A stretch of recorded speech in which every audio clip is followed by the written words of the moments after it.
Assalamualaikum warahmatullahi wabarakatuh. Halo semuanya, perkenalkan saya Ige Kinanti. Saya dan teman kelompok saya dari kelompok 4, dan kami akan memaparkan hasil diskusi kami tentang sikap dan kepuasan kerja. Materi ini sangat relevan, terutama dalam dunia kerja, karena tingkat kepuasan karyawan bisa sangat mempengaruhi kinerja mereka. Kami membagi penjelasan ini menjadi beberapa bagian agar mudah untuk dipahami. Jadi silakan simak video ini sampai selesai. Pertama, saya akan menjelaskan tentang pengertian sikap dan kepuasan kerja, yang mungkin ini sangat penting, khususnya dalam dunia kerja dan organisasi. Pertama, saya akan membahas apa itu sikap. Jadi, sikap adalah respon atau penilaian kita terhadap sesuatu, bisa terhadap orang, benda, atau situasi. Penilaian ini bisa positif, bisa juga negatif. Misalnya, kalau saya bilang pekerjaan ini menyenangkan, itu artinya saya punya sikap positif terhadap pekerjaan tersebut. Sikap ini terdiri dari 3 komponen utama, yaitu yang pertama, komponen kognitif. Ini berhubungan dengan keyakinan atau pandangan kita terhadap sesuatu. Misalnya, saat seseorang berkata, tugas ini terlalu berat untuk saya. Itu mencerminkan pandangan atau penilaiannya secara logis. Yang kedua, komponen perilaku. Ini menunjukkan tindakan atau niat tindakan berdasarkan sikap tersebut. Misalnya, saya akan mencari pekerjaan yang lebih cocok dengan kemampuan saya.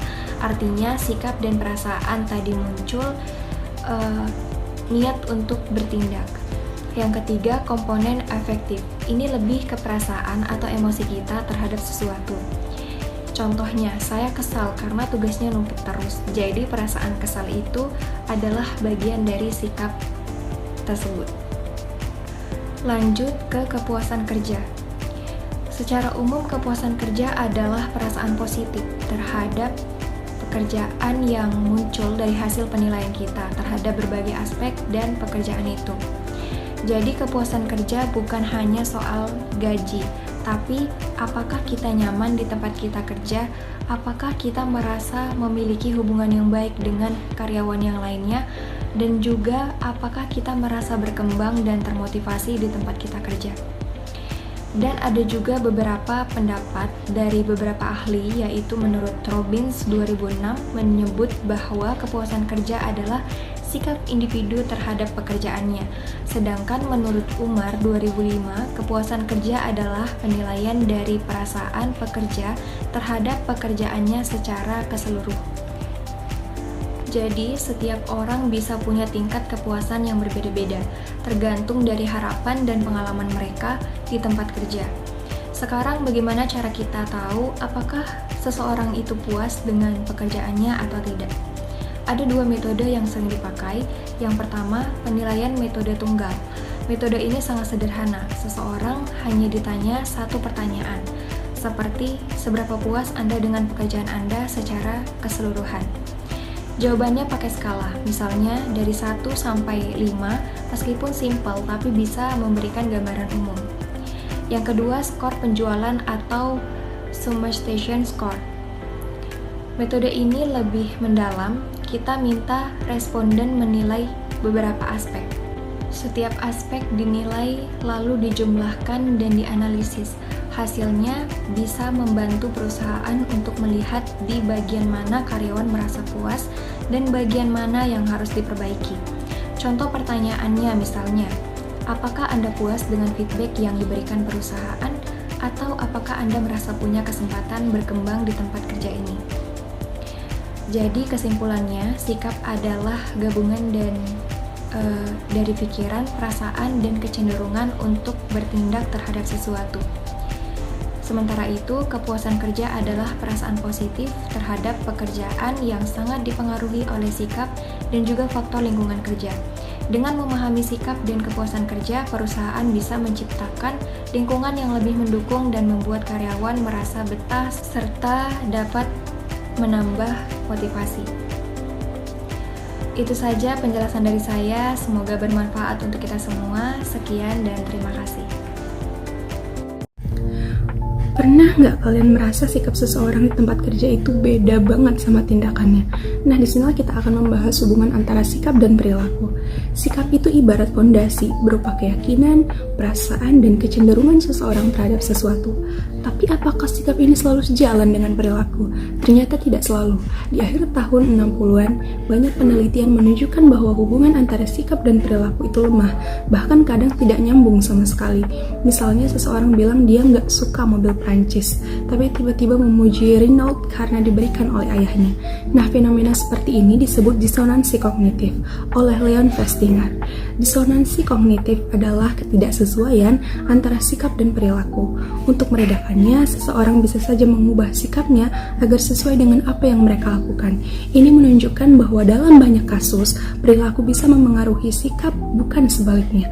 Jadi penting bagi manajer untuk tidak hanya memperhatikan apa yang dikatakan karyawan, tapi juga bagaimana mereka bertindak. Kalau ditanya, apa sih yang bikin kamu puas dengan pekerjaanmu? Jawabannya pasti beda-beda, tapi ada beberapa faktor utama yang hampir selalu muncul nih. Pertama, pekerjaan itu sendiri.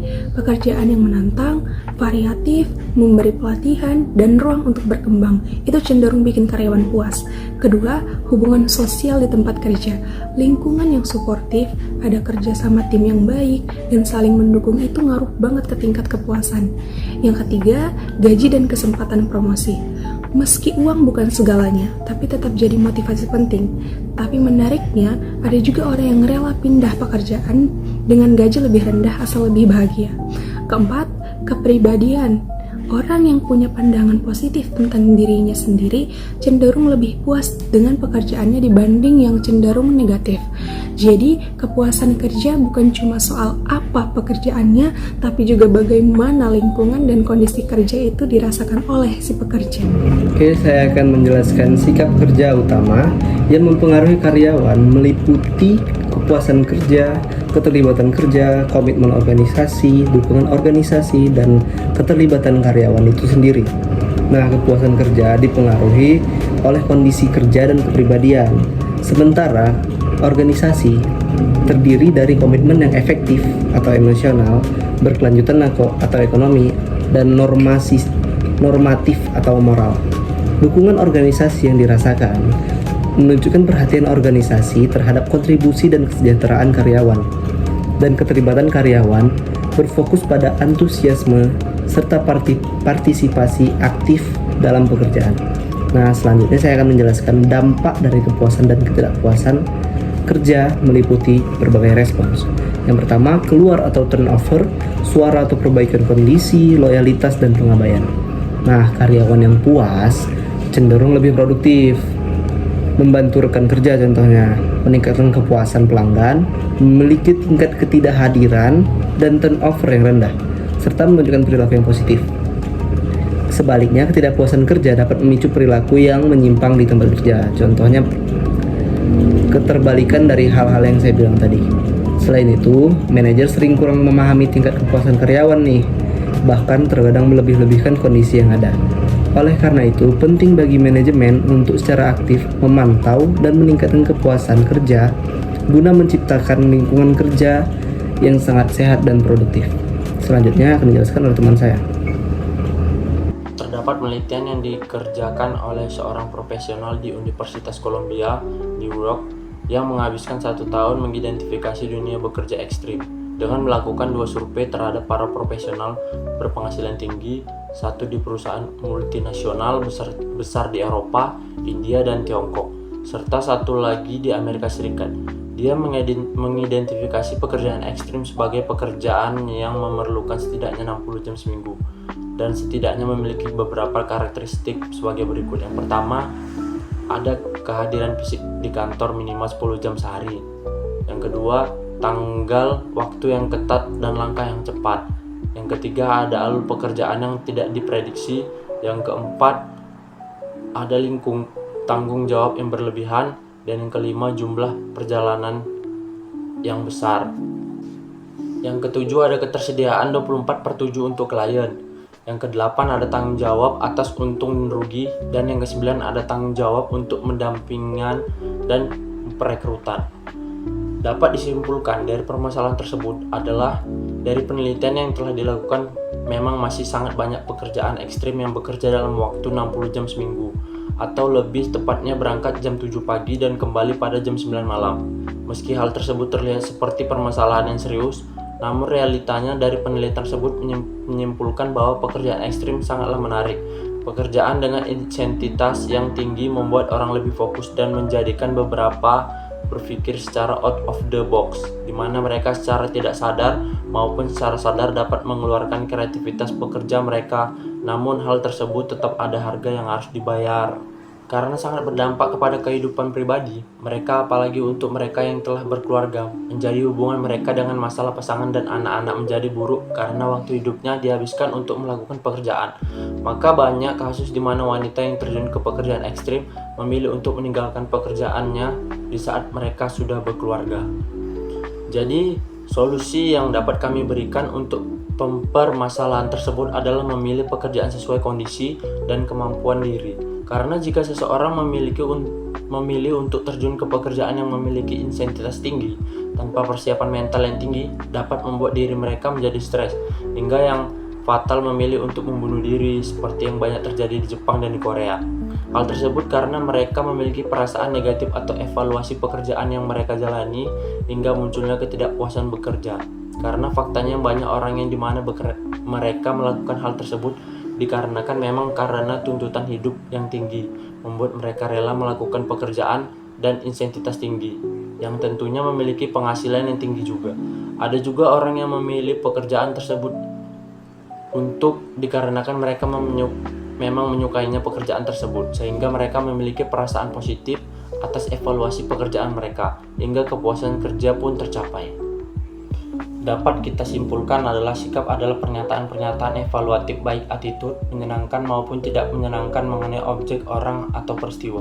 Sikap terdiri atas 3 komponen yang utama, yaitu komponen kognitif, komponen efektif, dan komponen perilaku. Sikap yang dimiliki individu akan menentukan apa yang akan mereka lakukan. Terdapat 5 sikap kerja yang utama, yaitu kepuasan kerja, keterlibatan kerja, dukungan organisasi yang disarankan, komitmen organisasi, dan tentang pekerjaan yang dihasilkan dari evaluasi pada karakteristiknya.